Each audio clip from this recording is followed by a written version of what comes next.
condiciones muy difíciles,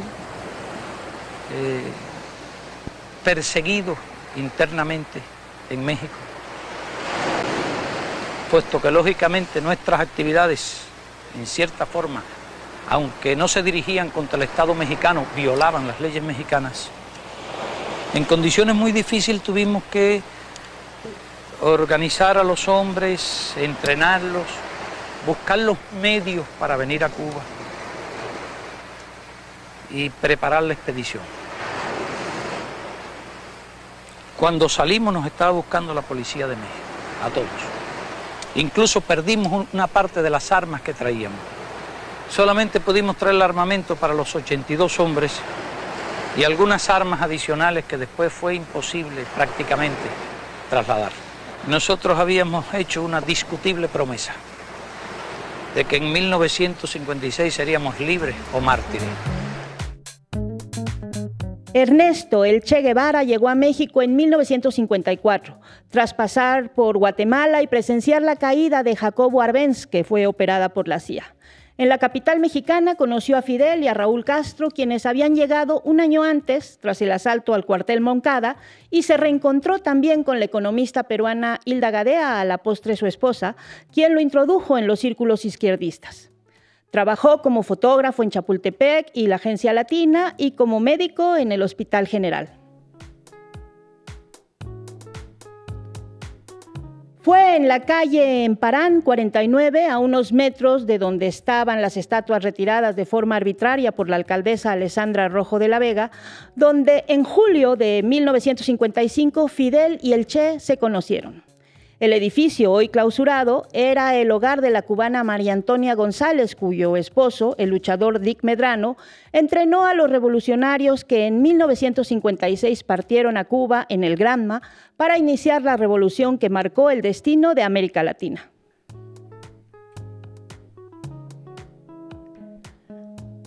Alessandra Rojo de la Vega nació 30 años después en esta misma Ciudad de México. Forjó su carrera en la política al amparo de Enrique Peña Nieto en el gobierno del Estado de México. Ese gobierno que, recordemos, reprimió brutalmente a los pobladores de San Salvador Atenco en 2006. Y lo acompañó a la presidencia del país, en ese gobierno que recordamos por la desaparición de estudiantes de la Normal Rural de Ayotzinapa y por célebres casos de corrupción como la Casa Blanca o la estafa maestra. Luego fue diputada local por el Partido Verde Ecologista de México y directora de Desarrollo Social en la alcaldía Miguel Hidalgo en la administración de Mauricio Tabé, uno de esos 3 dirigentes del PAN que fueron detenidos en Brasil por acosar a una mujer y golpear a su acompañante durante el Mundial de Fútbol. Rojo de la Vega ganó la alcaldía Cuauhtémoc por 3 puntos porcentuales que fueron impugnados por su oponente, la morenista Catalina Monreal, luego de un extraño atentado, por decirlo de algún modo, en el que el autor disparó no a ella, sino a la cajuela del auto. Mujeres al frente, Cuauhtémoc construye paz, Cuauhtémoc verde, gobierno cálido y confiable, prosperidad para todos y derechos para todos, fueron los ejes de su propuesta de gobierno, que inició con otro escándalo, cuando inspectores de la alcaldía clausuraron un concierto en el Multiforo Alicia y jefes policíacos solicitaron apoyo del ejército. Un caso que aún no está resuelto y en el que el dueño de ese lugar emblemático de la resistencia cultural ha denunciado como una provocación de la alcaldía 2 días antes de la histórica elección del Poder Judicial. El retiro del conjunto escultórico creado por Óscar Ponzanelli, que conmemora el primer encuentro entre Fidel Castro y Ernesto Guevara, es más que un asunto jurídico. En la alcaldía Cuauhtémoc, la más importante de la capital del país en términos económicos, se concentra desde hace varios años una de las expresiones de la ultraderecha mexicana. La exalcaldesa Sandra Cuevas no tuvo empacho en dejarse ver con la cúpula de la ultraderecha mundial mientras afilaba una política de limpieza social en contra de los sectores más vulnerados de la sociedad. Hoy parece perfeccionarse la figura de Rojo de la Vega, una alcaldesa que se dice feminista y demócrata, pero que ha declarado una batalla contra los comunistas luego de viajar con el patrocinio del empresario Ricardo Salinas Pliego a reunirse en España con la presidenta de la Comunidad de Madrid, Isabel Díaz Ayuso. Para Rojo de la Vega es lo mismo una revolución popular que una invasión que provocó el genocidio de pueblos originarios. Equipara al conquistador con el libertador, con el argumento falaz de que todos empuñan un arma. Su batalla cultural busca quitarnos las banderas emancipatorias y robarnos la memoria. Por eso hoy, en la Base América Latina, hablamos del Che Guevara y de Fidel Castro. Bienvenidas y bienvenidos. La Base América Latina.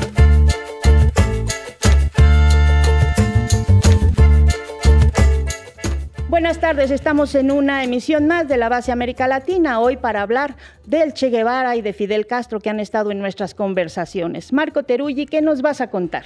Bueno, ¿cómo están? Voy a hablarles primero de una historia importante con mayúscula, que es la de Fidel, el Che y unos cuantos cubanos más acá en México, que a veces no se conoce tanto y cómo acá se planificó, fue la hora cero para ir a Cuba y hacer la revolución, y también de este escándalo que mencionabas en la editorial con la alcaldesa de Cuauhtémoc y su intento de tener algunas tendencias de Twitter con las estatuas de Fidel y del Che.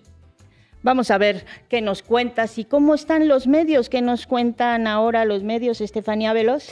Bueno, primero nos cuentan, se hacen unas preguntas de cuánto costaron las estatuas, quién las puso ahí, pero no se hacen preguntas importantes, como tenía el derecho la alcaldesa de quitar esas estatuas, entre otras cosas. Y vamos a ver cómo, dependiendo del lugar donde esté, es lo que se dice, dependiendo del medio que te entreviste, pues a veces eres defensora del espacio público o una anticomunista férrea. Pues vamos a ver, hoy vamos a contar con Paco Ignacio Taibo II, escritor, luchador social, referente de la izquierda en nuestra América Latina y biógrafo del Che Guevara. ¿Arrancamos, Juanma? Debí tirar más datos. Con Marco Teruggi. Toda revolución tiene un punto inicial de conspiración.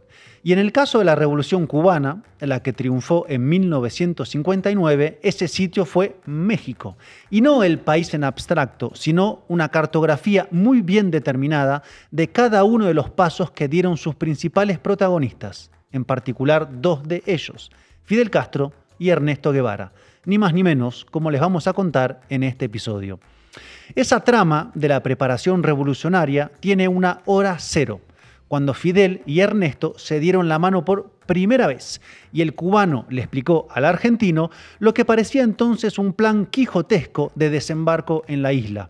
Era 1955, Ernesto no era entonces el Che, no tenía barba, llevaba un año en la ciudad buscándose el pan de cada día como fotógrafo o médico ocasional y Fidel había salido exiliado de la Cuba del dictador Fulgencio Batista luego del asalto al cuartel de Moncada que había protagonizado 2 años antes. Ese encuentro fundacional entre Fidel y Guevara ocurrió en la calle Emparán, número 49, en la Ciudad de México, alcaldía de Cuauhtémoc, a metros del Monumento a la Revolución. Causalidades de la historia. Los dos mayores revolucionarios de la segunda mitad del siglo XX se conocieron al lado del monumento a la primera gran revolución del siglo XX, aquella liderada por Emiliano Zapata y Pancho Villa, todas palabras mayores. Esas solas referencias serían suficientes para explicar la importancia de recordar a los dos dirigentes políticos en su paso por la Ciudad de México. Algo que de hecho ocurrió en 2017 cuando fueron colocadas las estatuas de ambos en el Jardín Tabacalera al lado de la calle Emparán. Fidel está con un habano en la mano, el Che con una pipa, los dos sentados en un banco y el nombre de Monumento Encuentro. Hasta ahí una pequeña síntesis de la historia que estaba quieta y cada quien podía ir a la plaza, sacarse una foto con los revolucionarios o simplemente ignorarlos y sentarse en cualquier otro de los bancos que hay en ese parque o jardín. Incluso no han faltado quienes intentaron dañar las estatuas con pintura pues en el pasado.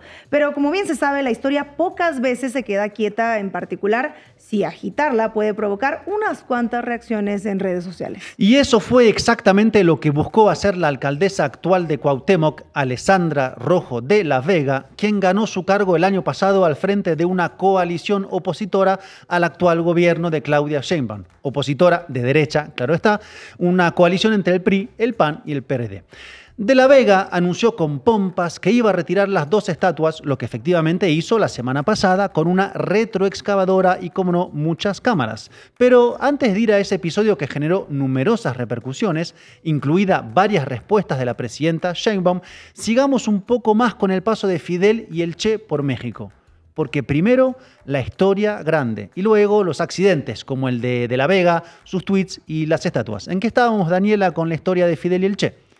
Me gusta mucho esa idea tuya, Marco, de empezar por la historia grande. Estábamos en la hora cero del encuentro entre Fidel y Ernesto en 1955, cuando el primero convenció al segundo de sumarse en su aventura a una noche de charla. Así que lo invitó a participar en la expedición revolucionaria como médico, porque seguro recordarán que Ernesto, el Che, a partir de ahí era médico. Sí, y este viaje a México era su segundo gran viaje por América Latina. El primero, de hecho, fue publicado en un libro y hecho película, y el segundo fue el que lo trajo hasta acá, y sobre el cual se sabe menos, pero que fue determinante. En particular, porque estuvo en un episodio determinante, como fue el golpe de Estado contra Jacobo Arbenz, presidente de Guatemala, en 1954, un derrocamiento que, a ver si adivinan quiénes pudieron haberlo promovido. Uy, sí, voy a adivinar porque se trata de la Agencia Central de Inteligencia de Estados Unidos. ¿Cómo podés haberlo adivinado si casi nunca estuvo la CIA metida en golpes de Estado en América Latina en el siglo XX? Y no estaba solo la CIA, sino que estaba también la United Fruits Company, élites empresariales, terratenientes, militares y de la Iglesia Católica. Y así tumbaron al, escuchen bien, segundo presidente electo democráticamente de toda la historia de Guatemala. Sí. En todo el siglo XX, solo 2 presidentes habían sido elegidos por los votos. Y al segundo le hicieron un golpe de Estado, o un regime change, como se dice ahora con más elegancia. Y Ernesto Guevara estuvo ahí y vio en vivo y en directo cómo se clausuraba toda vía electoral en el país centroamericano. Por esa razón, en esos años se hablaba tanto de la lucha armada, porque no existía opción de acceder al gobierno por los votos. Y si se lo hacía, entonces era derrocado. Como pasaría, de hecho, con Juan Domingo Perón en Argentina solo un año después de Arbenz, en 1955, derrocado por otro golpe. Y si hablamos de Cuba, la situación tampoco era nada mejor, ¿no? Para nada. Ahí estaba la dictadura de Batista, que dejó cerca de 20.000 muertos, apoyada también, obviamente, por Estados Unidos. Un dictador apoyado por Washington, ¿quién lo hubiera dicho? Y Cuba era entonces conocida como el gran casino de los gringos, con mucha mafia, prostitución y lujo. Entonces Fidel, exiliado de su isla, y el Che, exiliado de Guatemala, se encontraron aquí, en la Ciudad de México. Y el argentino se sumó al grupo de cubanos que comenzaron a conspirar. ¿Saben dónde? En el Café La Habana, en la calle Bucareli, en Ciudad de México. Ese mismo café donde el chileno Roberto Bolaño escribió luego la maravillosa novela Los Detectives Salvajes, pero eso es otro cuento. En ese Café La Habana se juntaban entonces y comenzaron también a entrenar físicamente para ir a Cuba a tomar el poder con los fusiles y la razón política. Tenían casas de seguridad en varios puntos cercanos de la Ciudad de México e incluso fueron arrestados por la Dirección Federal de Seguridad y detenidos en la cárcel para extranjeros de la colonia San Rafael. Lograron salir con ayuda de Lázaro Cárdenas Mediante y aceleraron los planes para irse a Cuba. Hasta que salieron una noche de tormenta de noviembre de 1956 desde el puerto de Tuxpan en Veracruz. 82 guerrilleros a bordo de un yatecito llamado Granma con el que desembarcaron el 2 de diciembre en Cuba. Y ahí comenzó otra historia con la victoria el 1 de enero de 1959. Gracias por esas fotos en camisa de los revolucionarios, Marco. Y quedaron muchas cosas en México. La historia del Che como fotógrafo, sus apuntes de medicina, su boda con la primera mujer, Hilda Gadea, que fue en el Estado de México, y el nacimiento de su primera hija, Hilda Beatriz Guevara Gadea. También los encuentros de la gran conspiración entre Fidel, el Che, Raúl Castro, o también su ida a la peluquería de la Alameda, donde los los guerrilleros se cortaron el pelo antes de partir hacia Cuba, nos enteramos recientemente, situada esta peluquería a unas pocas cuadras de donde estaban estas estatuas. Y ahora sí, volvamos a esas famosas estatuas, la alcaldesa y todo el ir y venir de declaraciones que se dieron en estos días. Pero vayamos con el inicio de todo este afer. Ustedes hablan y nosotras escuchamos y atendemos, vecinas y vecinos. Nos pidieron muchísimas veces recuperar las banquetas del Jardín Tabacalera. Nos decían claramente: quiero volver a caminar libremente por las banquetas, descansar, disfrutar mi parque. Queremos que los espacios públicos vuelvan a ser nuestros. ¿Y qué creen? Estamos cumpliendo. Hoy quitamos las esculturas del Che Guevara y Fidel Castro por 3 razones muy simples y muy claras. Punto número 1, nunca hubo un procedimiento completo para colocarlas. No existe la cédula obligatoria que se necesita ante el Comité de Monumentos y Obras Artísticas en Espacios Públicos. 2, en los archivos de la alcaldía no existe un solo papel que autorice su instalación. 3, las esculturas estaban bajo el resguardo irregular de un trabajador de la alcaldía, sin que existiera ningún antecedente legal para eso. Así no se hacen las cosas. Bueno, la cantidad de violines épicos que le puso a este video, por favor. Bueno, entonces, dice, caminar libremente y disfrutar mi parque. Parece que estuviera hablando que había un problema serio de inseguridad en la plaza.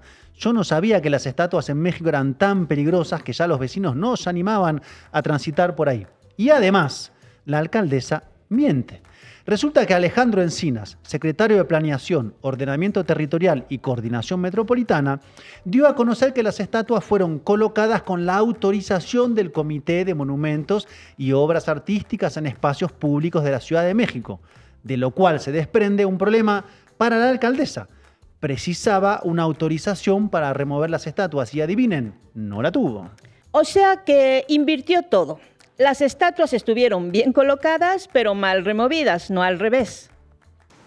Pero yo creo que lo más grave fue que es ilegal la manera en que removió este monumento.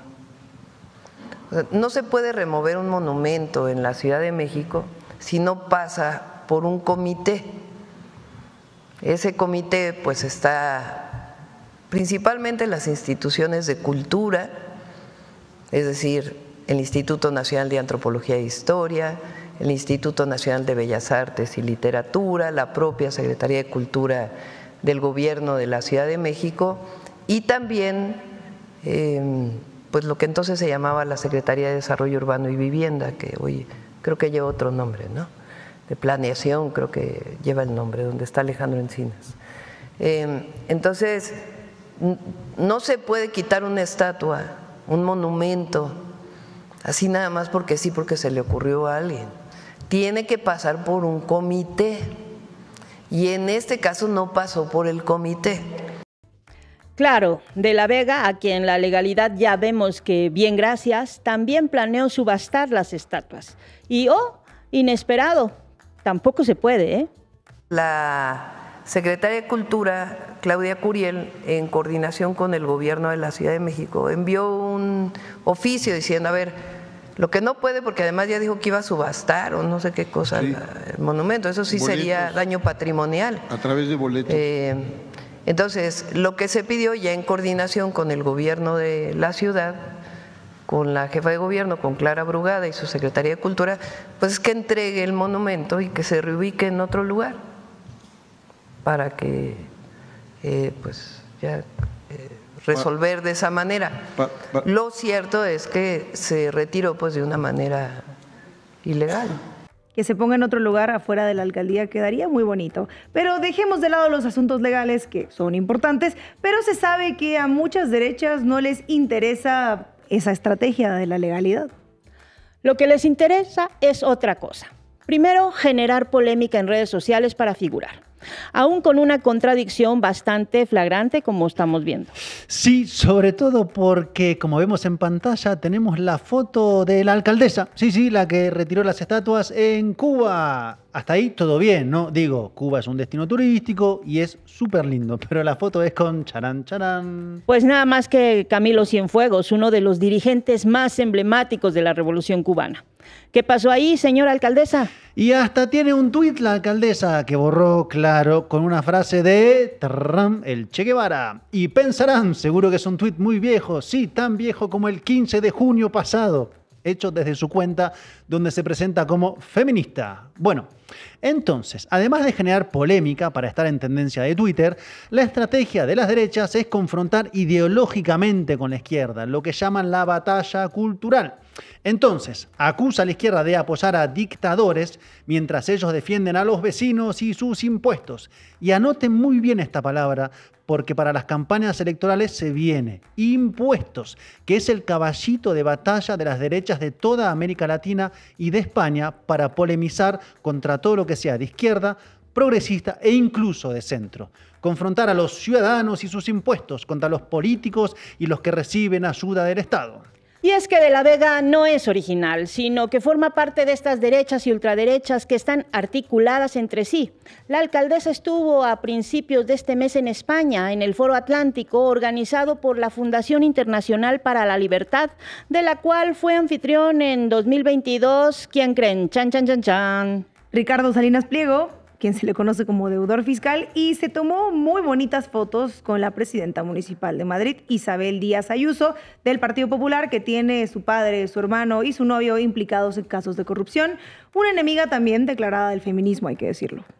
Bueno, y la alcaldesa, que siempre lleva el pañuelo morado a todos lados, no sé si lo habrá dejado en su casa para ir a ver a Díaz Ayuso. Y bueno, un retoque para la foto. ¿Qué va a pasar finalmente con las estatuas de Fidel Castro y el Che Guevara? Aún no se sabe si serán reubicadas en otro punto de la Ciudad de México o si la alcaldesa va a avanzar en otro escándalo, esta vez el de subastarlas. Lo cierto es que lo que pasó en México con el Che, Fidel, Raúl, lo que acá pasó, es decir, la historia con mayúscula, no va a ser borrado con un acto de demagogia low cost de la actual alcaldesa de Cuauhtémoc. Muchas gracias, Marco. Frente al Galveston, en ese edificio que tú me recuerdas ahora que el número 6, ahí con el tiempo llegamos a tener un apartamento también nosotros. Bueno, en ese edificio debajo o cerquita de él hay un restaurante. En ese restaurante, en el mes de julio del año 55, donde se sostiene esa entrevista entre Fidel y el Che, que yo participo, y es donde el Che decide unirse a nosotros. Por eso Fidel dice que el Che y yo fuimos los primeros en formar parte de la lista de los futuros expedicionarios. Entonces Fidel, donde primero para, pues llega en julio, es en el cuartico que yo tenía en el Galveston. Entonces yo me voy a casa de María Antonia, pero un cuartico muy chiquito, no cabíamos ni siquiera los dos. Continuamos. Esa es la historia grande que no se va a borrar. Estefanía, todo tuyo. Como decía el Che, dispara, cobarde. Cuéntamelo todo y exagera, con Estefanía Veloz. Infobae. ¿Cuánto costaron las estatuas de Fidel y el Che Guevara que fueron retiradas en la colonia tabacalera? El Universal. ¿Cuánto costaron las esculturas de Fidel Castro y el Che Guevara? Aquí te contamos, dice la nota. En entrevista con el Universal, la alcaldesa Alessandra Rojo de la Vega habla de las irregularidades en su compra. Me pregunto por qué estos medios titularon todo igual. Bueno, es una gran pregunta porque no es casualidad elegir estos titulares. Al preguntarse cuánto costaron, los medios buscan convencer a las audiencias, o sea, a las personas que los leen, de que quizá fue una buena decisión quitar estas estatuas y que la alcaldesa está de alguna forma redimiendo de un gasto excesivo a la alcaldía y que obviamente la izquierda se gasta tu dinero en poner estatuas. Pero hay un detalle clave: las cifras que citan provienen únicamente de la información proporcionada por la propia alcaldesa. Nota sobre una decisión de la alcaldesa, citando solo datos de la alcaldesa, es lo que se llama un gran periodismo de investigación. Esto sin mencionar lo que se reveló, que sí había permisos para esas estatuas. Y no se mencionó en ninguna de las notas que vimos. Al preguntarse por el costo de estas estatuas, que fue la instalación de otro gobierno, los medios logran algo muy específico: hacer parecer que la alcaldesa está justificada por remover estas estatuas, que escuchamos que la presidenta dijo que no tenía el permiso para hacerlos, y es una forma de validar su decisión de alguna manera, mientras aparentan pues ser por lo menos neutrales o de alguna forma críticos. Los titulares evitan mencionar el contexto completo de la decisión, usan palabras como costaron o millonario gasto y así activan en la mente del lector la idea de que se está corrigiendo un desperdicio previo, pero omiten información crucial sobre, insistimos, la legalidad de estas instalaciones, que no fue del todo ilegal. Bueno, mínimo no fueron tan lejos como sugerir que se sienten otros personajes en la banca. o que se pida permiso a las autoridades para sentarse ahí. Hombres que hablaron de justicia mientras firmaban sentencias de muerte. ¿La banca quedó vacía? Sí. Así tal vez se siente ahí alguien con historia y sin culto a la personalidad.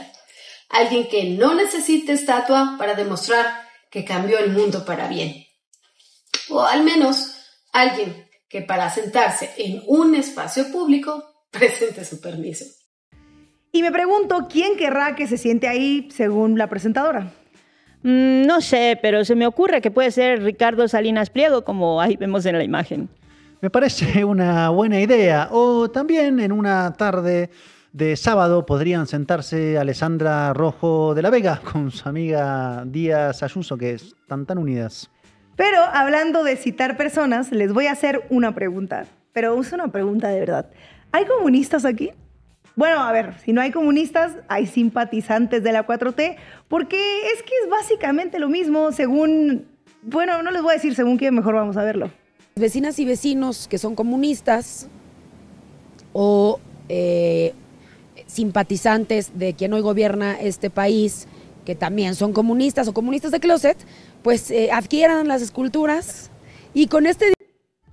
Vecinas y vecinas que son comunistas. Bueno, hay lo que hay que oír. Es que la alcaldesa, con todo respeto, depende de qué medio la entreviste para decir lo que sea que tenga que decir. Por ejemplo, la escuchamos en TV Azteca señalando comunistas, diciendo régimen, llamando comunistas a la presidenta y a la 4T. Pero no siempre es así. Es como que es medio veleta, ¿no? Bueno, de hecho, el periodista Luis Cárdenas la entrevistó en MBS y abiertamente le pregunta si esta decisión fue ideológica y vamos a ver si dijo exactamente lo mismo que en TV Azteca. Preguntarte así, la neta, comparar al Che y a Fidel con Hitler, por ejemplo, con Mussolini, con Franco, de ese tamaño, de evitar, de quitarlos, porque en dado caso, pues me imagino que al tomar una decisión así, pues estarás también, no sé, de acuerdo en quitar la estatua de Cristóbal Colón, ¿no? O de Hernán Cortés, o de Porfirio Díaz, que por cierto tiene por ahí algunas calles que así se llaman. ¿No es al final de cuentas negar parte de la historia? A ver, pero por supuesto que estoy en contra del abuso de poder, venga de donde venga. Aquí la izquierda, la derecha, las etiquetas ideológicas, que ni me identifico con ninguna, es lo que sale sobrando en un país lleno de violencia, de abusos, de querer tapar el sol con un dedo. Yo me defino como una activista social mexicana, me defino como promotora de los derechos para todas y todos, como una mujer centrada en darle los mejores resultados a mis vecinas y vecinos. Pues izquierda, derecha, centro, no sabemos exactamente qué es el centro, pero aquí ya no son los comunistas el problema. No, y de hecho hasta donde yo sé nadie nunca murió gritando ¡viva el centro! ¡Que viva el centro! Bueno, se la ve más tranquila que en TV Azteca. Y es curioso que se niega a decir que es ideológico.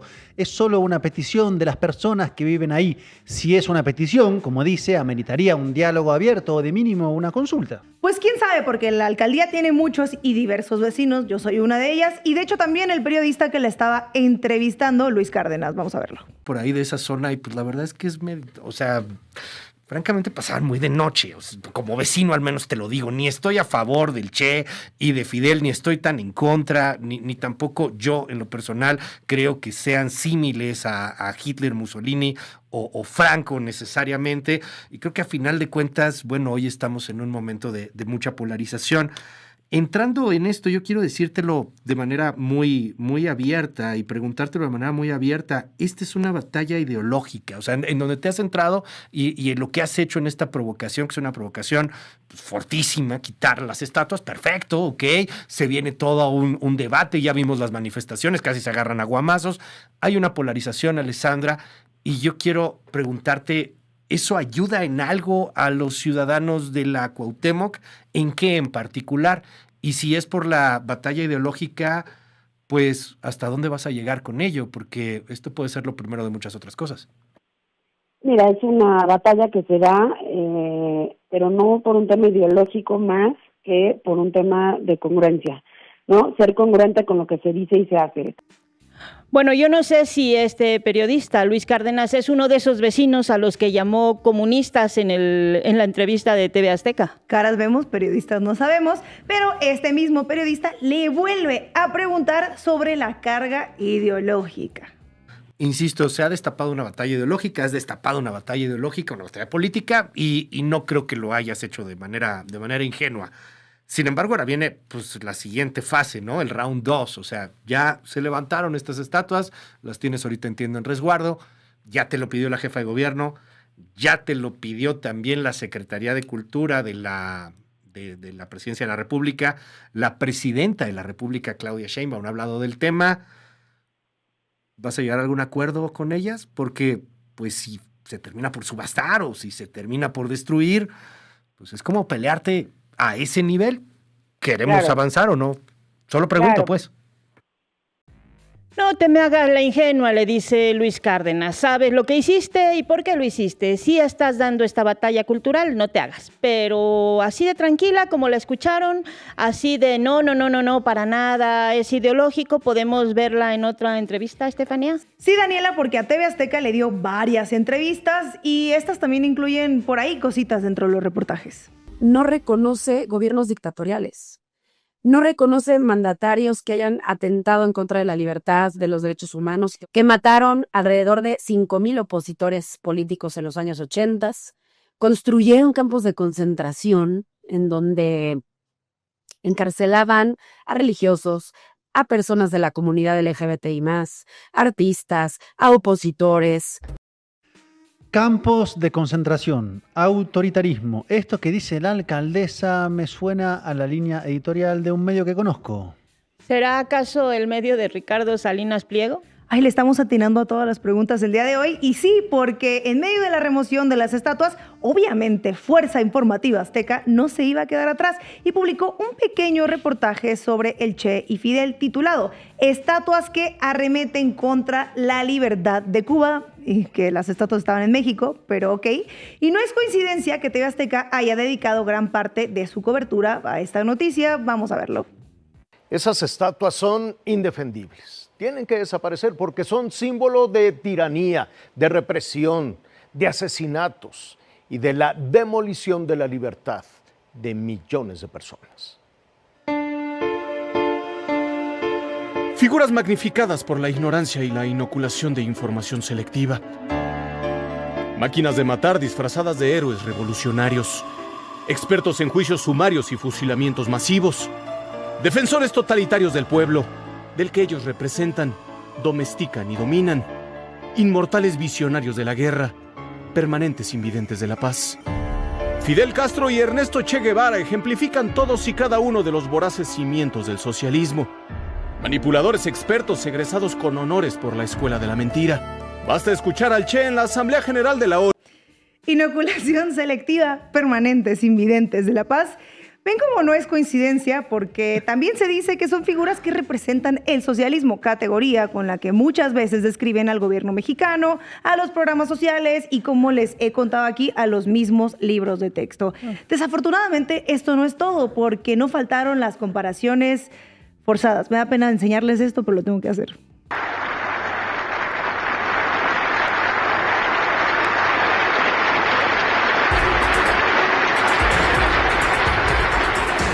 ¿Y sabe quién? Además de provocar mareas de aplausos, también encontró un gran ejemplo en Carlos Marx, un tal Adolfo, que tras leer sobre la lucha de clases, modificó los conceptos y fabricó la sanguinaria lucha de razas. El resto es parte de una dolorosa historia.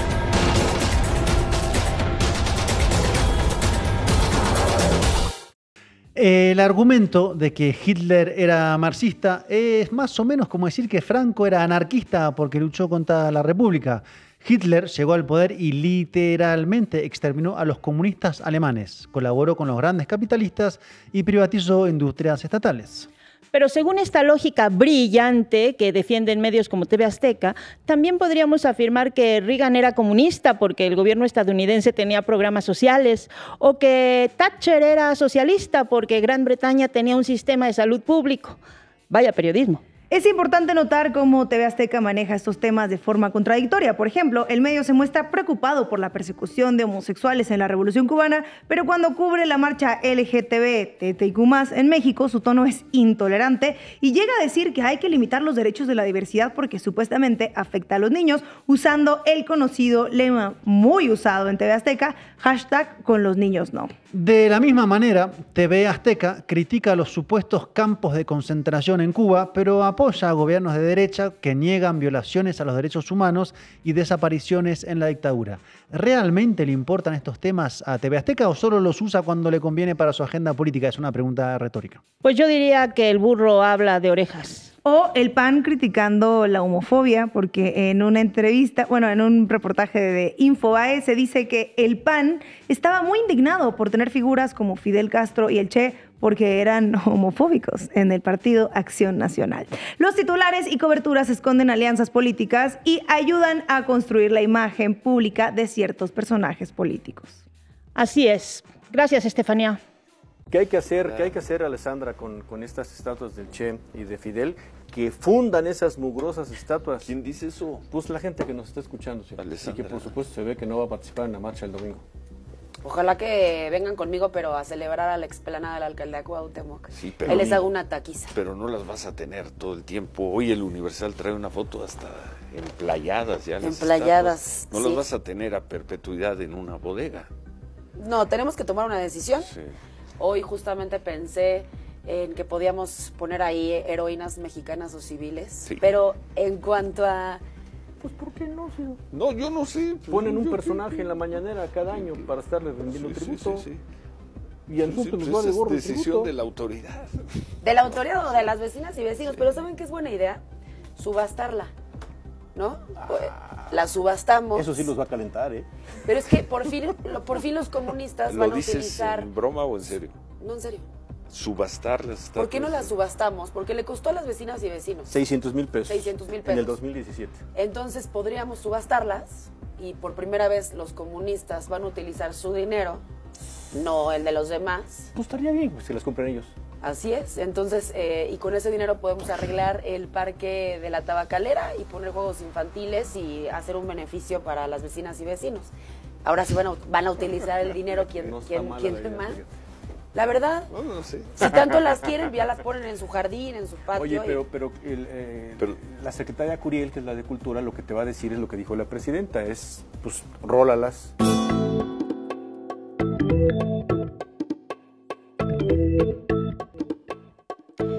Bueno, y hoy contamos con Paco Ignacio Taibo, escritor, activista, luchador social y amigo de esta casa. Muchas gracias, Paco, por estar con nosotros, por atender a la base América Latina. Nos faltaba... Y yo quería preguntarte, para empezar, ¿por qué es importante por qué eran importantes estas estatuas? ¿Por qué es importante además que estén en ese lugar donde estaban? A ver, formaba parte de toda una estructura de memoria de esta ciudad. En la Tabacalera, en el barrio, a un par de cuadras de donde se colocaron las estatuas, se había producido, y hay una placa que lo registra, la famosa reunión histórica donde el Che conoce por primera vez a Fidel. Y donde Fidel, después de una larguísima conversación, lo recluta para el 26 de julio, y a partir de ese momento el Che forma parte del equipo que luego se irá en el Granma, luego hacia la invasión de la isla para combatir la dictadura de Batista.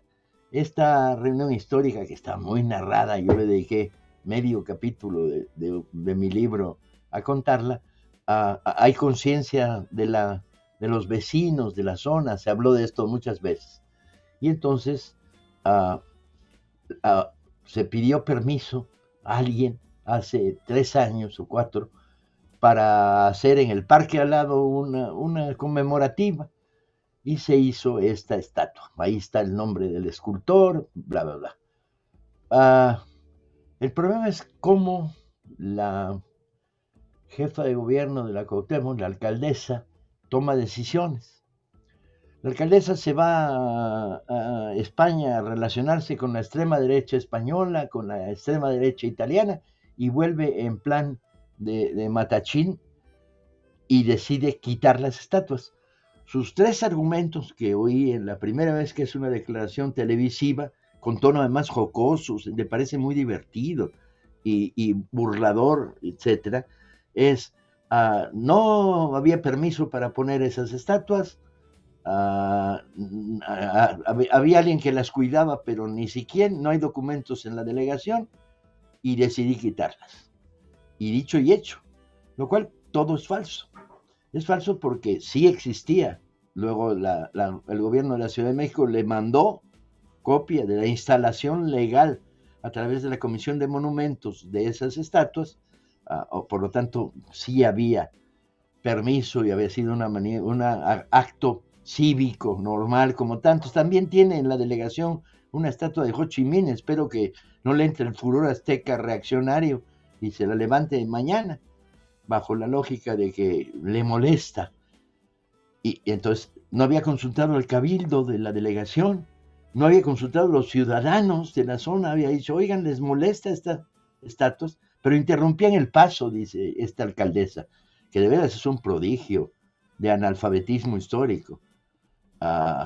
Y entonces toma por sus pistolas el acuerdo de retirarla, absolutamente en términos autoritarios, irregulares, sin consenso, sin haber pedido permiso, ignorando la situación legal de estas estatuas. Espero que no las haya dañado, porque las levantó con trascabo, y quién sabe dónde las depositó.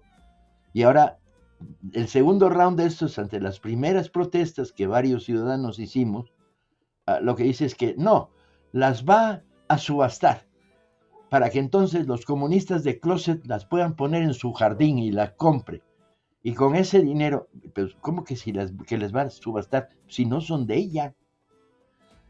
Forma parte de toda una estructura autoritaria. Esta alcaldesa, de exótico nombre, Alessandra, con 2 S, que parece porfiriano, debería avergonzarse de muchas cosas, entre ellas de ser priista convicta y confesa. Pero además de eso, no puede actuar como si fuera propietaria de esta ciudad. No recuerda todo el estilo Sandra Cuevas que la antecedió, ¿no?, de hacer las cosas arbitrariamente, contra la voluntad ciudadana, etc. Así el asunto, firmamos una carta, 2 centenares o 3 centenares, ya la verdad no me acuerdo, que se publicó ayer en la jornada y que se ha estado comentando, y convocamos una reunión el próximo sábado a las 12 de la mañana en el parque, diciendo, devuélvelas de inmediato. Parece que la última situación generada es que el gobierno de la Ciudad de México tiene que darle instrucciones, o ya le dio instrucciones, todavía no revisé la última respuesta del gobierno de la Ciudad de México, para que las devuelva. Entonces, en eso estamos. Forma parte de toda una habilidad de provocación de algunos sectores que todavía dominan el conservadurismo en algunas partes de este país. Paco, gracias por estar en La Base América Latina. Dentro de la ensalada, muchas veces contradictoria, de argumentos que dio la alcaldesa, la derecha, para intentar explicar el retiro de las estatuas, hicieron una comparación entre la estatua de Colón, que fue removida, y estas, ¿no?, como queriendo equiparar las cosas. ¿Qué te parece al respecto de este argumento de poner un nivel similar a Fidel, el Che y Cristóbal Colón? Yo creo que cada caso es cada caso. Las decisiones de repente de que la comunidad no le gusta una cierta estatua o el nombre de una calle son situaciones normales. Si yo vivo en la calle Porfirio Díaz, me encantaría que le quitaran el nombre. Y si yo vivo en la colonia Díaz Ordaz, me encantaría que la estructura de nomenclatura de la Ciudad de México me liberara de la carga o me la dejara. Pero en ultimado caso, tienes que generar consulta ciudadana, tienes que generar acuerdo de cabildo, tienes que caminar por los caminos de la combinación de que somos muchos y tenemos posiciones diferentes. El problema con esta alcaldesa es que primero es una analfabeta histórica, lo cual es habitual en este tipo de personajes, ¿no? Enseguida despliega todo su argumento de comunistas, asesinos y vivían como reyes, pues quién sabe de quién están hablando, pero yo que me dediqué a la biografía del Che, se podría decir que el Che fue el ejemplo de la probidad absoluta y del franciscanismo en su estilo de vida cotidiana, que era un personaje que el día en que salió en rumbo a dar el discurso de las Naciones Unidas, solo tenía un par de calcetines, porque se había negado a pedir más que los que ofrecía la cuota que en aquellos momentos estaba viviendo todos los cubanos. En general, pedirle a esta alcaldía que lea algo sobre el Che sería mucho pedir, pero si lo que sí hay que pedir es arbitrariedad y autoritarismo, no. Paco, gusto en saludarte. Yo te quería preguntar algo simple. Alessandra Rojo de la Vega le llama a las personas que criticaron esta decisión personas que se creen herederas de Marx. ¿Tú qué opinas y qué le responderías? Pues lo que pasa es que es mucha herencia, ¿no? Habría que preguntarse si ella se cree heredera de Maximiliano o de Porfirio Díaz. ¿Cuáles son sus líneas de conexión con identidad y pasado? Yo no niego, por todo lo contrario, entre las muchas cosas que componen la ideología con la que vivo y actúo, pues está Marx, aunque a veces soy poco marxista y otra vez un poquito, pero también está Benito Juárez y Vicente Rivapalacio, un poco en lo que estamos llamando la identidad mexicana. Hay un montón de componentes, habría que preguntarse cuáles son las suyas y en ultimado caso, ¿por qué le parece ofensivo? ¿Sí? Que haya algunos mexicanos que piensen que la historia es la historia y que eso sucedió en la tabacalera y que no está mal dejar un registro. Paco Ignacio Taibo, muchísimas gracias por estar con nosotros en La Base. Ojalá que pronto te podamos tener aquí de nuevo.